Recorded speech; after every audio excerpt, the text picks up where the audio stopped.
स्वागत है आप सभी का आपके अपने YouTube चैनल आयरा टॉक्स पर। दोस्तों, मैं डॉक्टर इरशाद खानम। आज मैं आपको भारत के संविधान के अंतर्गत मौलिक अधिकार क्या हैं, किसे मौलिक अधिकार कहा जाता है और मौलिक अधिकार कौन-कौन से हैं जो कि भारत के नागरिकों को या फिर व्यक्तियों को प्राप्त हैं। आज हम उन मौलिक अधिकारों के विषय में पढ़ेंगे। मौलिक अधिकार के इसके पहले भी मैं कुछ वीडियो जो है वो अपलोड कर चुकी हूँ और कॉन्स्टिट्यूशन से संबंधित वीडियो भी मैं अपलोड कर चुकी हूँ, जो आपको इसके डिस्क्रिप्शन बॉक्स में दिख जाएंगे। तो आपको वीडियो कहीं भी देखने की ज़रूरत नहीं पड़ेगी, आप वहीं पर सारे वीडियो आपको मिल जाएंगे। मौलिक अधिकार के आज के इस वीडियो को देखने से पहले जिन लोगों ने चैनल को सब्सक्राइब नहीं किया है वो सब्सक्राइब कर लें और साथ ही साथ बेल आइकन को क्लिक कर दें ताकि लेटेस्ट अपडेट आप लोगों को मिलती रहे। चलिए, आज हम बात कर रहे हैं मौलिक अधिकार क्या हैं और किन को वो प्राप्त हैं। मौलिक अधिकार उन अधिकारों को कहा जाता है जो व्यक्ति के जीवन के लिए मौलिक होने के कारण संविधान द्वारा नागरिकों को प्रदान किए जाते हैं और जिनमें राज्य द्वारा हस्तक्षेप नहीं किया जा सकता। ये ऐसे अधिकार हैं जो व्यक्ति के व्यक्तित्व के पूर्ण विकास के लिए आवश्यक है और जिनके बिना मनुष्य अपना पूर्ण विकास नहीं कर सकता है। तो देखिए, मौलिक अधिकार क्या हैं। मौलिक अधिकार वो अधिकार होते हैं जो किसी भी व्यक्ति के जीवन के लिए बहुत ही आवश्यक होते हैं। जैसे अगर हम कहें कि एक व्यक्ति को जीवन जीने के लिए क्या चाहिए, तो एक व्यक्ति को जीवन जीने के लिए रोटी, कपड़ा और मकान चाहिए। रोटी में उसको कैसी रोटी चाहिए, मकान में उसको क्या मकान चाहिए और कपड़ा उसको क्या पहनना है। ये सारी चीज़ों को अगर हम सम्मिलित करें तो हम इसको मौलिक अधिकारों से जोड़कर देख सकते हैं। मौलिक अधिकार व्यक्ति के जीवन से संबंधित होते हैं। कुछ मौलिक अधिकार ऐसे हैं जो व्यक्तियों को प्राप्त हैं, कुछ मौलिक अधिकार ऐसे हैं जो कि नागरिकों को प्राप्त हैं। राज्य जो है उन मौलिक अधिकारों में हस्तक्षेप नहीं कर सकता है। ये ऐसे अधिकार होते हैं जो मनुष्य के व्यक्ति के व्यक्तित्व में विकास करते हैं और अगर मौलिक अधिकार व्यक्ति को ना मिले तो किसी भी देश का व्यक्ति जो है वो अपना पूर्ण विकास नहीं कर सकता। ऐसे क्या कारण हैं जिनकी वजह से जो अधिकार मनुष्य को दिए गए हैं, व्यक्तियों को दिए गए हैं, उन्हें मौलिक कहा जाता है। तो ऐसे क्या कारण हैं? इन अधिकारों को मौलिक इसलिए कहा जाता है क्योंकि इन्हें देश के संविधान में स्थान दिया गया है। देश का संविधान जो है वो देश की जिसको हम ये कह लें कि अगर धार्मिक पुस्तकों की बात करें तो जैसे मुस्लिम, ईसाई, पारसी और हिंदू धर्म की एक अपनी धार्मिक पुस्तकें जो उनके लिए बहुत महत्व रखती हैं, उसी प्रकार से ये जो भारत का संविधान है ये हमारी एक देश की ऐसी पुस्तक है जो हमारे लिए बहुत महत्वपूर्ण है, देश के लिए बहुत महत्वपूर्ण है। भारत का जो संविधान है उसी से हमारे सारे लॉ जो हैं वो बने हैं। तो मौलिक अधिकार भारत के संविधान में दिए गए, यानी एक ऐसी पुस्तक में दिए गए हैं जो हमारे देश की सर्वोच्च पुस्तकों में मानी जाती है। और इस पुस्तक में अगर जो मौलिक अधिकार उपलब्ध हैं व्यक्ति को और उसमें संशोधन करना है तो उसकी संशोधन की प्रक्रिया भी इसी संविधान में दी गई है। इस संविधान के अतिरिक्त किसी अन्य प्रकार से उसमें संशोधन नहीं किया जा सकता है। यही वजह है कि इसे मौलिक अधिकार कहा गया है। सेकंड है, ये अधिकार व्यक्ति के प्रत्येक पक्ष के विकास हेतु मूल रूप में आवश्यक है। इनके अभाव में व्यक्ति के व्यक्तित्व का विकास जो है वह अवरुद्ध हो जाता है, रुक जाता है। और तीसरा, इन अधिकारों का उल्लंघन नहीं किया जा सकता। राज्य जो है इन अधिकारों का उल्लंघन नहीं कर सकती।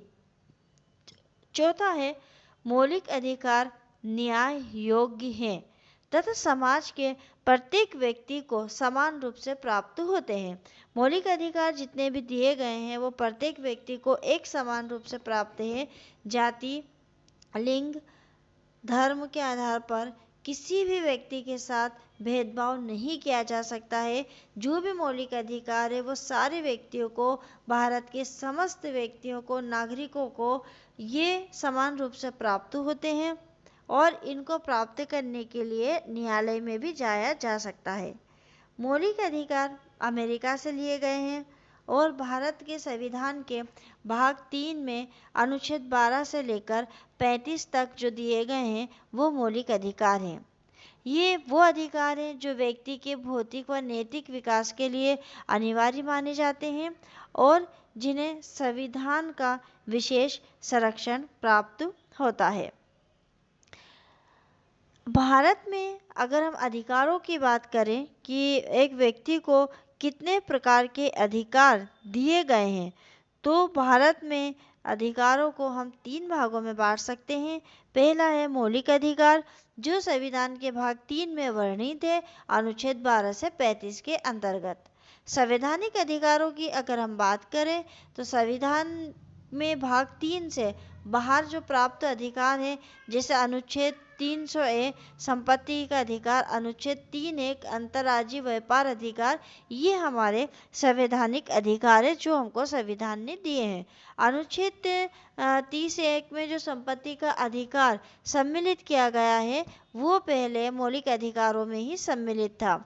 अब तीसरा अधिकार प्राप्त है कानूनी अथवा विधिक अधिकार, जो संसद के कानून की देन है। जो संसद द्वारा कानून बनाए जाते हैं वो कानून को विधिक अधिकार कहा जाता है। जैसे सेवा का अधिकार, मतदान का अधिकार, मातृत्व अवकाश का अधिकार, ये सारे जो अधिकार हैं इनको संसद द्वारा बनाया जाता है, इसलिए ये विधिक अधिकार होते हैं। और चौथा हमारे अधिकार होता है मानवाधिकार। ये वे अधिकार है जो व्यक्ति को राज्य का नागरिक होने के नाते नहीं बल्कि मानव होने के नाते प्राप्त होते हैं। इसके पहले वाले जो 3 अधिकार हैं वो हर राज्य के नागरिकों को प्राप्त हैं, इसलिए प्राप्त हैं क्योंकि वो उस देश के, उस राज्य के नागरिक हैं। लेकिन मानव अधिकार जो हैं वो किसी राज्य विशेष के या किसी देश विशेष के अधिकार नहीं है। ये समस्त दुनिया में जो मानव है उन समस्त मानवों को ये अधिकार प्राप्त हैं। ये मानवीय गरिमापूर्ण जीवन के लिए अति आवश्यक है। ये मानव होने की अनिवार्य शर्त है कि प्रत्येक मानव को जन्म से ही कुछ अधिकार प्राप्त हो। तो ये जो मानव अधिकार हैं ये प्रत्येक मानव को जन्म से ही प्राप्त होते हैं, भले ही उस देश का, उस राज्य का कानून उन्हें स्वीकार करे या ना करे, उस देश का संविधान उसे स्वीकार करे या ना करे। मौलिक अधिकारों को संविधान द्वारा संरक्षण प्राप्त है। तो मौलिक अधिकारों को 3 प्रकार का संरक्षण जो है वो प्राप्त है। पहला, मौलिक अधिकारों का उल्लंघन होने पर व्यक्ति जो है अनुच्छेद 32 के तहत सीधे उच्चतम न्यायालय में जा सकता है और अपने अधिकारों को लागू करवा सकता है। 226 के अनुच्छेद 226 के अंतर्गत उच्च न्यायालय में जाकर भी वो करवा सकता है। दूसरा, मौलिक अधिकारों का निलंबन विशेष प्रक्रिया से तथा राष्ट्रीय आपातकाल द्वारा किया जा सकता है। अगर मौलिक अधिकार जो दिए गए हैं अगर उनमें किसी भी प्रकार का कोई प्रतिबंध लगाना हो तो उसके लिए एक विशेष प्रोसेस अपनानी पड़ेगी और राष्ट्रीय आपातकाल में कुछ मौलिक अधिकार है जिन पर प्रतिबंध लग सकता है। तीसरा, मौलिक अधिकारों में अगर किसी भी प्रकार का कोई संशोधन करना हो तो वो विशेष बहुमत के द्वारा ही किया जाएगा। मौलिक अधिकारों की अगर हम विशेषताओं की बात करें तो इसकी विशेषता ये असीमित या निरपेक्ष नहीं है, ये परिवर्तनीय है, अर्थात लागू कराना आवश्यक है, यानी कि इसको लागू करना राज्य के लिए आवश्यक है। और ये ऐसा नहीं है कि सीमित है, ये असीमित है और इसमें परिवर्तन होता रहता है। जब आप कॉन्स्टिट्यूशन का आर्टिकल 21 पढ़ेंगे तो आप देखेंगे कि आपको हर बार उसमें कुछ नया जो है संशोधन मिलेगा या कुछ नई चीज़ें मिलेंगी, नए मौलिक अधिकार आपको उसमें मिलेंगे।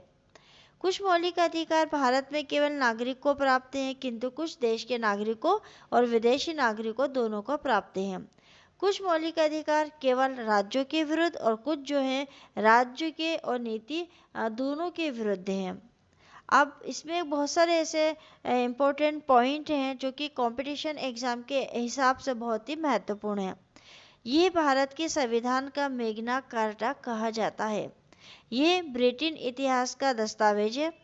सन 2015 में सम्राट जॉन का जनप्रतिनिधित्व से समझौता हुआ और जनता के अधिकारों की रक्षा का ये विश्व का पहला दस्तावेज था। जब संविधान का निर्माण हुआ था उस समय संविधान में 7 प्रकार के मूल अधिकार थे, परंतु बाद में 44वें संशोधन द्वारा इनमें से एक मूल अधिकार संपत्ति का अधिकार उसको हटा दिया गया था। 86वें संविधान संशोधन द्वारा आर्टिकल 21 में 21A शिक्षा का अधिकार जोड़ा गया था। मौलिक अधिकार से जुड़े कुछ ऐसे इम्पोर्टेंट तथ्य जिनको कंपटीशन एग्जाम में अक्सर पूछा जाता है। पहला, इसे संयुक्त राज्य अमेरिका के संविधान से लिया गया है। दूसरा, इसका वर्णन संविधान के भाग 3 में अनुच्छेद 12 से अनुच्छेद 35 तक में है। तीसरा, इसमें संशोधन हो सकता है और राष्ट्रीय आपात के दौरान जीवन और व्यक्तिगत स्वतंत्रता के अधिकार को छोड़कर अन्य मौलिक अधिकारों को स्थगित किया जा सकता है।